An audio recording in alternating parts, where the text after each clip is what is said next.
Hi, shalom everyone, I'm continuing this fantastic series of the Daf Yomi here on page 101 of Masechet Sanhedrin. I'm surrounded by biblical area over here in Ramat Bet at the moment. A lot of archaeology, a lot of Bible over here, a lot of history. And what a better place to share over the daily Daf Yomi on page 101, friends, of Masechet Sanhedrin, a fantastic achievement. We've already covered 100 pages over here inside the Daf Yomi in of itself. And what a better place than to be in this area to talk about. Now we're talking about Jewish music over here.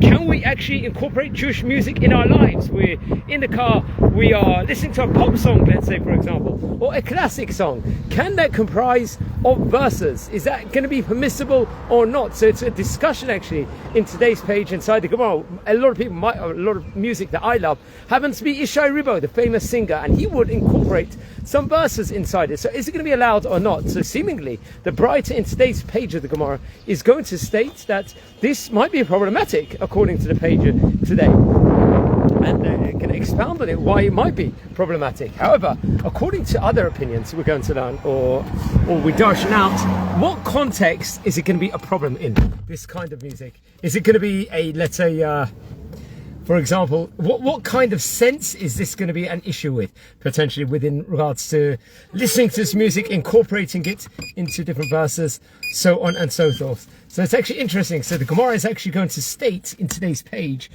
what can we listen to or not. So seemingly Rabbi Shimon ben Elazar and Rabbi Shimon ben Elazar is going to quote Rabbi Shimon ben Chanina, and he's going to state inside the page of the Gemara that if the music, let's just say, for example, is going to be used, let's say, in a appropriate sense, in where you're actually elevating Kedusha, you're bringing good, you're bringing music, it's done L'Shem Shemayim, then it's going to be very good. But if it's done in like a discotheque form, and you're partying, and you're putting on the music top loud, and God knows what you're all doing in it, you're trancing, and maybe it's a bad event where bad things are happening, then it's going to be very, very problematic then to listen to your music. If you're incorporating the pasukim inside songs, which might involve, let's say, bad language, or a bad trance, or a bad beat to it, or something like it, which is signifying something inappropriate, then it's very bad. However, if it's done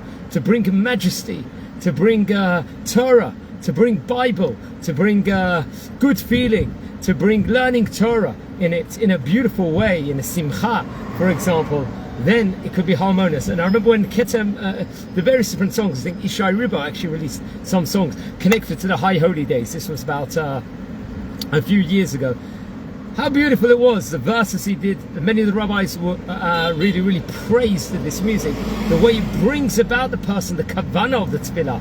When people are doubling it, learning the songs and singing over the songs, they're doing it like with the beauty of everything L'Shem Shemayim, with the beauty of Hashem, with the beauty of getting close to Hashem in it. And actually, the Torah actually talks about in today's page of the Gemara that when we are, let's say, one is on a shulchan, on a table, it might be. We might want to listen to music, but what should we be talking about? The Torah actually in today's page also advocates that if one is learning Chumash, we should learn things that are pertaining to the Chumash in of itself. We're learning Mishnah, we should be educating ourselves within regards to Agadata, the Braita, and so on and so forth. When we are studying, delving into the deepest forms of the Talmud or the Gemara respectively, we should be learning the laws of Pesach, Shavuot, and Sukkot.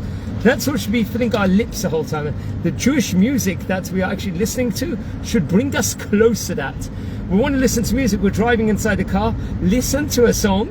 Well, you're under time, obviously listen to Shiur Torah, that's obviously of a great rabbi, but I'd say if you're listening to music, listen to a religious song, with religious words, with words that are going to bring us close to Hashem.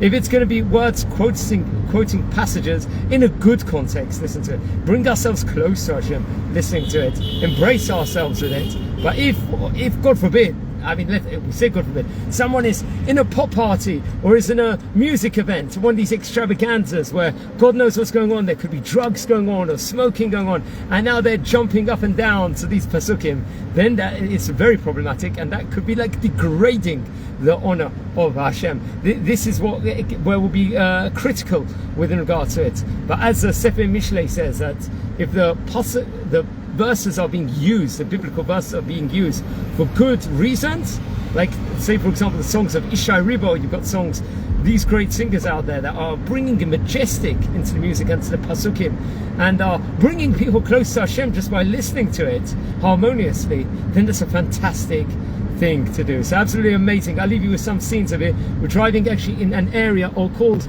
Ramat Bet Shemesh Bet. This actually is a very religious area here in the city of Bet Shemesh. At the moment I had to take my son to a tipul, some sort of treatment today, just like for his handwriting.